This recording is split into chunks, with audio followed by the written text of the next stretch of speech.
Je m'appelle Harry Powell, je suis d'origine anglaise. Je suis un motion designer et je travaille ici à Nantes depuis 2014 au sein du collectif Nope. Moi, c'est Julien Choub, pour les intimes. Je reste dans le domaine du motion depuis une dizaine d'années désormais et c'est cool. Ce projet, c'est un mapping qui va être visible dans le hall du Zénith pendant 1 an. Et la commande, c'était de créer 15 minutes en tout de contenu vidéo pour habiller le lieu, donc le bar, en fait, l'entrée du Zénith, quoi. Il a été amené à notre attention de par des membres du collectif ici, là. Donc là, c'était des collègues qui parlaient, en fait, de travailler sur ce truc-là. Plusieurs personnes avaient vu passer l'appel d'offres. Et ça nous avait paru intéressant. En tout cas, personnellement, moi j'aime bien travailler pour le domaine de la musique et de la culture. On s'est chauffé en fait en se motivant sur cette thématique qui était justement l'univers de la scène, l'univers du son. 6 tableaux qui nous sont venus, qui nous sont tombés sur le coin du nez en se disant « Ok, on aborde telle thématique autour de l'acoustique, la reverb, la détonation, la répétition, la rythmique, le pattern.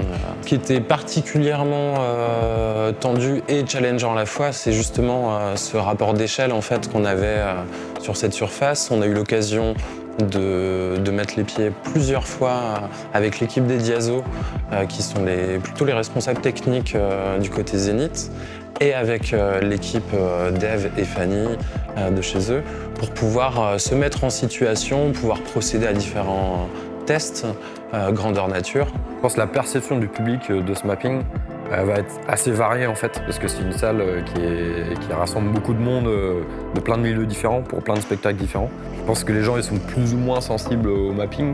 Je pense qu'il y en a peut-être une moitié qui vont pas forcément y faire attention parce que c'est dans le lieu d'accueil en fait où les gens ils boivent un coup entre les concerts ou qui sont là au début, ils sont pas venus voir ça à la base.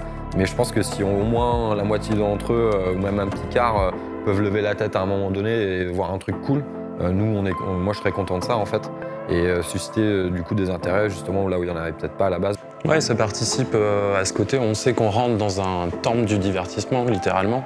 Et je trouve que ça donne un appel ou un avant-goût de ce qu'on va vivre, en fait, une fois embarqué dans son spectacle, dans son événement.